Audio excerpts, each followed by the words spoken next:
Adulte. Mode d'emploi. Adulte. relou, hein. Difficile, hein. Super. Adulte. J'en peux plus de ce mot. Si, adulte. Ça va le faire. Adulte. Mode d'emploi. Oh yeah. Bonjour tout le monde, comment ça va? Bienvenue dans Adulte Mode d'emploi avec Loulou comme d'habitude. Bonjour. Bonjour Valentin. Comment tu vas? Écoute, ça va bien là. Tu sais de quoi on parle aujourd'hui? Ouais, on parle des assos aujourd'hui. Ouais, comment s'engager. C'est pas un épisode crypto-monnaie et tout.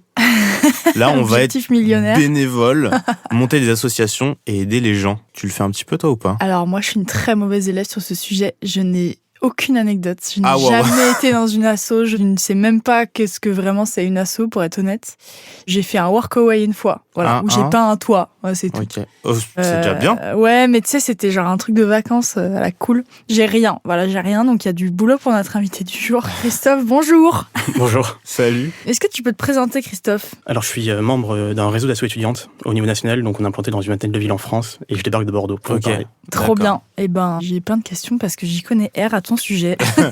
Bon déjà, est-ce qu'on peut se redire c'est quoi une association? Comment, enfin en gros les contours d'une asso, comment Pour faire simple, du coup, une asso, c'est un groupe de personnes, ça peut être des potes, mais pas forcément, qui se retrouvent autour d'un objectif commun et qui vont essayer de faire des projets, du coup, soit pour faire changer des choses, soit pour faire des relations, de la cohésion.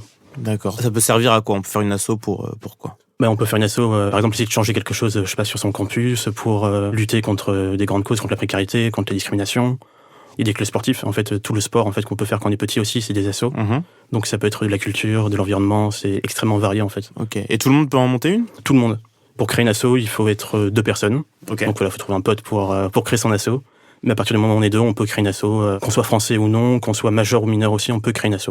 Et comment on fait concrètement? On appelle qui? Est-ce qu'il faut un truc officiel ou c'est... Oui, quand même, c'est quand même un peu officiel.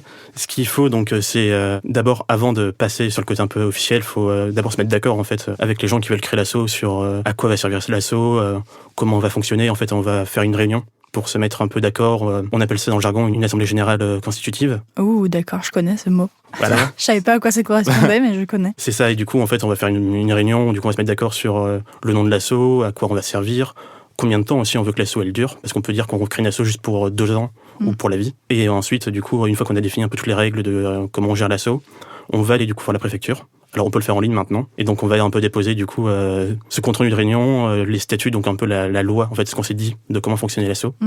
Et une fois qu'on l'a posé à la préfecture, on a un petit délai de validation. Et une fois que c'est validé, on peut commencer à agir avec son asso. Ok, et est-ce qu'on est forcément pauvre avec une asso? C'est quoi le modèle économique d'une association? Tu veux faire que de l'argent, toi? Moi, je veux faire du bif, qu'est-ce qu'il y a? C'est assez varié en fait. Il n'y a pas de modèle économique typique d'une asso. Ça peut être, il y a beaucoup d'assos qui vont marcher avec des subventions publiques parce qu'il y a beaucoup de collectivités, de communes, même l'État qui donne des subventions pour permettre justement de réaliser des projets. Mais il y a aussi des entreprises qui vont donner de l'argent. Il y a des assos en fait qui vont aussi un peu vendre du coup l'activité qu'ils proposent. Typiquement dans un club de foot par exemple, c'est l'argent aussi des adhérents, les licences qui vient financer le club, les équipements. Donc ça peut être assez varié. C'est à la fois du public, à la fois du privé, à la fois l'argent des adhérents, de faire des ventes de crêpes, de plein de choses. Ah ouais. J'aime les crêpes. Et tu sais, des fois, moi, j'ai cette impression-là qu'il y a des assos un peu pour tout, qu'il y a 1 million d'assos en France. Est-ce que ça vaut le coup, tu penses, d'en créer des nouvelles ou il vaut mieux adhérer? Enfin, je sais pas s'il vaut mieux, mais en tout cas, je me pose la question des fois. Je me dis, je vais créer une nouvelle asso pour un truc qui est déjà tressé par 30 assos. Ça dépend vraiment, en fait. Alors, il n'y en a pas un, mais il y a 2 millions d'assos en France, donc ça fait quand même, c'est énorme. Il y a une asso pour 30 personnes, on s'en rend pas compte. Et même niveau étudiant, on a des dizaines de milliers d'assos. En fait, c'est plus se dire, du coup, qu'est-ce que je veux faire? Peut-être commencer par chercher aussi en ligne, du coup, est-ce qu'il existe? Et après, en fait, s'il y a pas le besoin en fait auquel on veut répondre, ou il y a une asso en face, on peut aussi créer son asso. Typiquement, moi, ça peut m'arriver plus jeune je voulais faire du jeu de rôle avec des potes à la fac. Il y avait aucune asso pour ça, du coup, on a créé une asso. Mais il y aurait une asso qui existait, on l'aurait rejointe. Trop bien. Okay. Et du coup, je crois que j'ai déjà ma réponse, mais une asso, c'est pas forcément engagé, militant, les assos et tout. C'est pas forcément militant. Après, les assos sont quand même engagés. En tout cas, on traite de sujets aussi qui forcément sont engagés, surtout quand on pense à l'environnement, la précarité, les luttes contre la discrimination. Mais on a aussi l'asso du club de tarot, du quartier, qui sont un peu moins engagés, en tout cas, voilà, qui ont moins d'image militante. Et est-ce que monter une asso, j'imagine que c'est un tas de paperasse, il y a des trucs administratifs à connaître pour pas qu'on soit accusé de taper dans les caisses, comme Louane? Ouais, je tape dans toi, pas dans les caisses.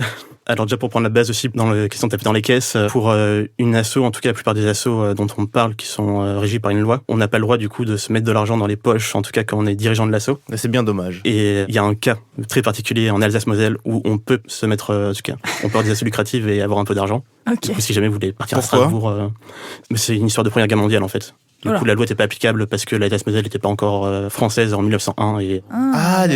les assos de loi de 1901, c'est ça. Et du coup, elles sont non lucratives, et celle du coup, Alsace-Moselle, c'est une autre loi où elles sont lucratives. On a des associations à Strasbourg, moi. Mais du coup, quand tu fondes une asso, tu peux pas te payer avec les recettes de l'asso. Quand tu es dirigeant, du coup, si tu es président, coprésident, trésorier, tu peux pas. Par contre, tu peux du coup faire un service civique dans une asso. Et donc là, c'est une mission de 6 à 9 mois où tu peux du coup être indemnisé de 600 € par mois. Tu peux être salarié aussi de ton asso, en tout cas d'une asso. D'accord. Et par exemple, mais typiquement, on pense souvent à Greenpeace.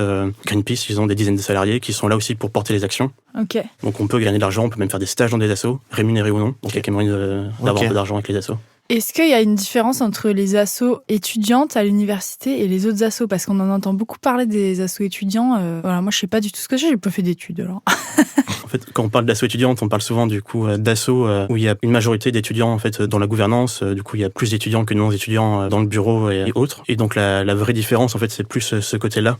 Et aussi le fait en fait qu'on est beaucoup en fait entre pairs et du coup c'est plus simple aussi des fois de s'impliquer dans une asso étudiante parce que c'est moins effrayant parfois d'aller voir quelqu'un qui a 20 ans comme toi et pas aller du coup voir quelqu'un qui est à la retraite et qui parle d'un sujet trop cool mais où tu es un peu moins à l'aise. Donc c'est plus sur la thématique un peu on est entre jeunes, entre pairs en fait, que vraiment sur d'autres choses. Ok. Et j'ai une dernière question parce que on va après pas gagner d'argent. Ok, faut gérer côté juridique. Est-ce que ça coûte de l'argent de créer une asso ? Alors créer une asso, ça ne coûte rien. En fait, on envoie son formulaire et c'est gratuit. Maintenant, il y a une réforme qui est passée, donc ça coûte rien de créer l'asso. La seule chose qui peut coûter de l'argent, c'est du coup, il faut quand même ouvrir un compte bancaire pour gérer un peu les entrées et sorties d'argent de l'asso. Et souvent, on a des offres aussi gratuites des banques, mais il y a aussi une assurance en fait à prendre pour pas finir en prison aussi. S'il y a un problème, s'il y a un accident, si le van tombe du toit quand elle peint, il faut quand même être assuré. Donc voilà, une petite assurance. Okay, ça marche. Ok, trop bien. Finir en prison. Merci beaucoup, Christophe. Merci à vous.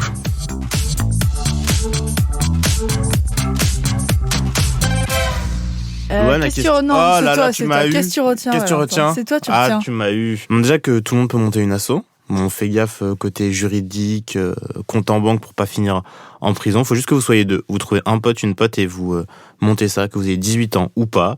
Il y a beaucoup d'assos qui fonctionnent avec des subventions publiques. Donc vous pouvez en demander, à la municipalité, enfin à votre mairie, à votre conseil régional, voilà, tout le monde. Il y a des subventions à prendre partout. Donc foncez. Ouais, c'est gratuit de fonder une asso, mais si on est dirigeant d'une asso, on ne peut pas prendre de l'argent, à part si on est salarié ou qu'on fait un service civique dans une asso. Globalement, si t'es salarié ou que tu bosses pour une asso, tu peux être payé, mais si t'es dirigeant, non. Faire même des stages, donc il y a potentiellement un petit salaire à prendre si vous en avez envie. Voilà. Eh ben, merci à vous. On se retrouve où, Valentin ? Sur les réseaux sociaux de Nouvelles Écoutes, j'ai envie de te dire Instagram et Twitter. Sur le tien, ton Insta et ta chaîne YouTube, c'est Louane Mancho. Oui. Toi, c'est Nato80 ? Oui, toujours. Christophe, est-ce qu'on peut te retrouver quelque part ? Sur Twitter, sur Instagram, j'ai rien. Ok, d'accord. On ira sur Twitter. Bon. Merci beaucoup. Bisous tout le monde et engagez-vous bien. Oui, au revoir. Adulte Mode d'Emploi est un podcast de Nouvelles Écoutes. Écrit et animé par nous, Louane. Et moi, Valentin Winato. La chargée de production, c'est Mathilde Jonin. Avec l'aide en coulisses précieuse de Neila Hakmi. Le générique par Aurore Mailleux. Directrice des productions Marion Gourdon. Enregistrement, montage et mixage par Constant Justin au studio Caleçon.